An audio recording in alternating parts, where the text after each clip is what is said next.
చాలా ఇబ్బందుల పాలవుతున్నాము. మా భార్య పిల్లలకు కూడా చాలా ఇబ్బందులు అవుతున్నాయి. అదే కాకుండా ఇంకా చెప్పుకోవాలంటే మా బాధలు ఎవరు కూడా పట్టించుకోవడం లేదు. ఏ ప్రభుత్వం కూడా, ఇప్పుడు గత ప్రభుత్వం కూడా పట్టించుకోలేదు. ఇప్పుడున్న ప్రభుత్వం ఇంకా మహిళలకి ఫ్రీ బస్సులు పెట్టి మాకు జీవనోపాధి లేకుండా చేశారు. అందువల్ల మా పిల్లల్ని చదివించుకోలేకపోతున్నాము. అదే కాకుండా మాకు ఒక్కరోజు కూడా కనీసం ఒక 200-300 కూడా మాకు గిట్టుబాటు కావడం లేదు. ఇక్కడ గిరాకీ లేక మేము ఖాళీ ఆటోలను మాత్రం పెట్టుకొని ఇక్కడ ఖాళీగా కూర్చొని ఇంటికి వెళ్ళిన తర్వాత మా పిల్లలకి చదివించుకోలేని పరిస్థితులు కూడా మాకు ఏర్పడడం వల్ల మేము ఆటోలను తగలబెట్టుకోవాల్సిన పరిస్థితి వస్తుంది మాకు అని కూడా ఇక్కడ ఆటో వాళ్ళందరూ కూడా, ఆటో డ్రైవర్లు వాళ్ళ ఆవేదన వ్యక్తం చేస్తున్నారు. చెప్పండి, అసలు ఎలా ఉంది మీకు జీవనోపాధి? జీవనోపాధి ఏముంది మేడం, అసలు మాకు గిరాకనే లేదు. ఇది మహాలక్ష్మి అంటారు కదా, లేడీస్కి ఫ్రీ పెట్టినాక మాకైతే ఇక అసలు 100-200 కూడా తీసుకోలేవు కదా. అది ఉంది, మాకు చాలా ప్రాబ్లం ఉన్నాయి. ఫైనాన్స్ కట్టాలి, ఇది కట్టాలి. ఇక మేము ఎప్పటి నుంచో ఉన్నాం, వేరే పనులలో కూడా చేసేటట్లేముగా. ఏజ్లు అయిపోయినాయి, అన్నీ అయిపోయినాయి. ఆ ప్రభుత్వం ఏం చేయలేదు. ఈ ప్రభుత్వం అని ఏమైనా చేస్తారంటే ఈయన ఇంకింత చేసిండు. మాకు ఆటో వాళ్ళకి చూసేది లేదు. ఇప్పటి నుంచే కదా, అంతకుముందు మెట్రో వచ్చింది, మెట్రో పోయింది, క్యాబులు వచ్చినాయి, క్యాబులు పోయినాయి. మళ్ళీ కూడా మేము ఇళ్ళనే తనలాడుకుంటున్నాం. వేరే పని చేయలేం కదా, దీనిలోనే తనలాడుతున్నాం. ఇది ఒకటి మళ్ళీ ఫ్రీ అని చెప్పి మాకు చాలా ఈ ప్రభుత్వం వచ్చి ఇంక ఇబ్బందులు పెడుతుంది మాకు. ఇప్పుడు అది ఈ బస్సు పెట్టింది కాక మళ్ళీ అది పెట్టిండు అనుకో, ఎక్కడో మాకు ఆటో డ్రైవర్లో మాకు చాలా ఏకమై గ్యాస్ నూనెలో లేదా పెట్రోల్ ఏదో తెచ్చుకొని పోసుకోవాలి, ఏదైనా మందు తెచ్చుకొని పోసుకొని కావాలి. పిల్లలను ఆగం చేసుకోవాలి. మేము నిన్న నుంచే స్టార్ట్ చేశారు. ఆల్రెడీ ఎల్బీనగర్లో కూడా స్టార్ట్ అయిపోయింది పురుషులకు ప్రత్యేక బస్సు అనేది. మరి అందుకనే అడుగుతున్నాము, మరి ఏమంటారు? అదే మేడం, అన్ని బంద్ చేస్తేనే అయితే ఏదన్నా. ఇప్పుడు లేడీస్ అంటే లేడీస్ ఎక్కుతారు ఆటోలో.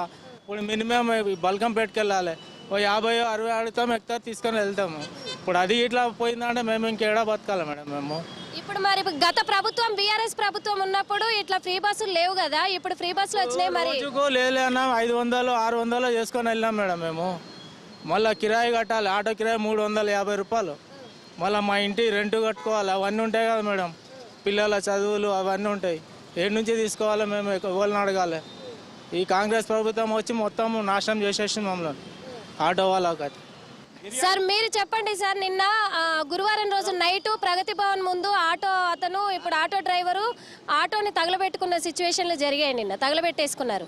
అంటే అది ఎందువల్ల, మరి మద్యం మత్తు వల్ల అని చెప్పేసి అంటున్నారు. మరి మీరేమంటారు? అది తప్పుడు ప్రచారం మేడం. ఇంతకుముందు రైతులు ఆత్మహత్యలు చేసుకున్నారని విన్నాము, కానీ ఇప్పుడు ఆటో వాళ్ళు కూడా ఆత్మహత్య చేసుకునే పరిస్థితి ఏర్పడ్డది మేడం.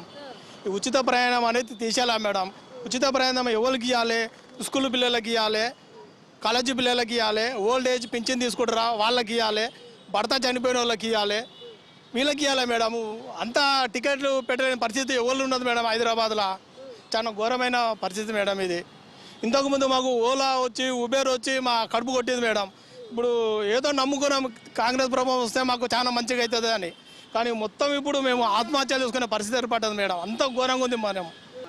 చెప్పండి, మీరు చెప్పండి. ఇప్పుడు పురుషులకు బస్సులు ఇప్పుడు నిన్న నుంచి స్టార్ట్ చేశారు కదా, ఇప్పుడు తెలంగాణ స్టేట్ మొత్తం స్టార్ట్ చేసిన తర్వాత మీరు ఎలా ఇచ్చేస్తారు? हाँ मैडम, एटीसी बस जितने आरटीसी बस है वो पूरा बंद कर देना लेडीज़ के लिए।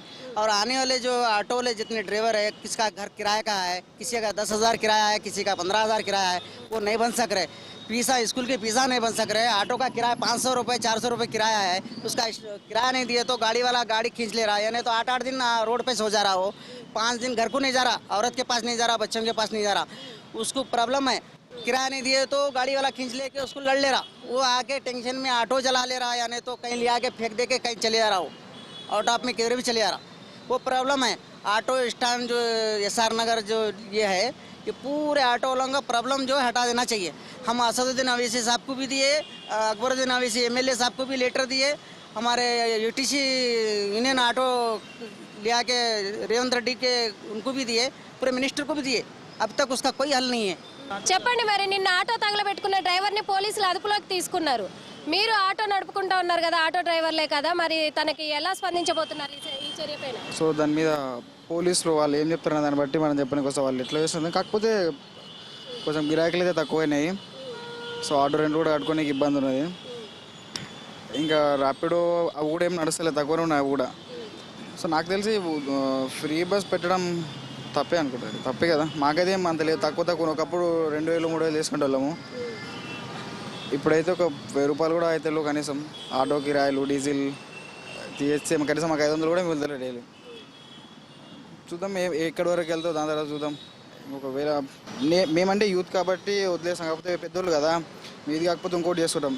ఇక ఆటోనే ఎప్పటి నుంచో ఆటో ఉంటారు కదా, సో వాళ్ళకి ఇబ్బంది అవుతుంది. ఇంకా వాళ్ళు మీరు చదువుకున్నారు కదా, అంత స్టడీ చేసి ఆటో నడిపించుకోవాల్సిన పరిస్థితి ఎందుకు వచ్చింది? సో నా పరిస్థితులు అంటే నాకు జాబులు లేవు కదా మేడం, జాబులు ఇస్తున్నారు మేడం. జాబులు ఎవరో వాళ్ళకి ఇస్తారు, తక్కువ జాబులు ఇస్తారు, మళ్ళీ నోటిఫికేషన్ వీళ్ళు అన్నీ ఇస్తారు కదా. చాలామంది అప్లై చేసే వాళ్ళు ఉంటారు, కొన్ని వస్తాయి, అవి కూడా కన్ఫర్మ్ కూడా లేదు. అలా పరిస్థితి కాబట్టి ఆటో డ్రైవింగ్ చేసుకుంటా ఇంకో ఎంతో అంత రోజు 500 1000 రూపాయలు వస్తారని ఆటో నడిపిస్తారు. కావాలని ఏం నడిపారు కదా మేడం, జాబులు లేకనే కదా. ఈ ప్రభుత్వం వచ్చి చాలా ఇబ్బంది అయిపోయింది మేడం. మామూలుగా అయితే ఓ రోజు ఆటో నడిపినా ఓ 1000 రూపాయలు చేస్తే ఓ 300 గ్యాస్ పోయినా 700 ఆటో కిరాయి తీసి ఓ 400 అయినా ఇంట్లో మిగులుతుండే. ఇప్పుడైతే ఈ ప్రభుత్వం వచ్చి చాలా తప్పు అయిపోయింది మేడం.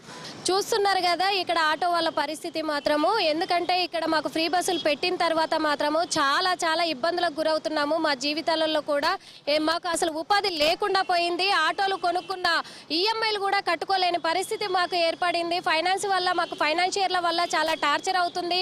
మా పిల్లల్ని చదివించుకోలేక మేము ఇబ్బందుల పాలవుతున్నాం. కాబట్టి మాకు మళ్ళీ యథావిధిగా మాకు ఆటోలు నడుపుకునేలాగా పరిస్థితి మాకు ప్రభుత్వం కల్పించాలి. ఈ ఫ్రీ బస్సులు మాన్పించేసి మాకు ఆటోలు మళ్ళీ ఇంతకుముందు ఎలాగైతే మేము నడిపించుకున్నామో అలాగే మాకు నడిచేటట్టుగా మాకు ప్రభుత్వం సాయం చేస్తేనే మేము బ్రతకగలుగుతాము. లేకుంటే మాత్రం మేము ఆత్మహత్యలు చేసుకోవాల్సిన పరిస్థితి మాకు ఇప్పుడు ఈరోజు ఏర్పడింది. ఇంకా పురుషులకు కూడా ప్రత్యేక బస్సులు అంటూ పెట్టారు అంటే మాత్రం మేము ధర్నాలకైనా సిద్ధమే, మేము చావడానికైనా సిద్ధమే, ఎంత దాకానైనా మేము ప్రభుత్వంతో పోరాడి తీరుతాము. అదే కాకుండా నిన్న ప్రగతి భవన్ దగ్గర గురువారం రోజు నైటు ప్రగతి భవన్ దగ్గర ఆటో తగలబెట్టుకున్న డ్రైవర్ మాత్రము తను కుటుంబ పరిస్థితుల్లో తను ఎలాంటి ఉపాధి లేకపోవడంతో ఆటో నడవకపోవడంతోనే తను చాలా దిగ్భ్రాంతికి గురైపోయారు. అందుకనే ఆటో తగలబెట్టుకోవడం జరిగింది. కానీ పోలీసులు అదుపులోకి తీసుకోవడం మాత్రం న్యాయం కాదు. దానికోసం మేము ఎంతవరకైనా సిద్ధమే అంటున్నారు ఆటో డ్రైవర్లు. కెమెరామెన్ సాయితో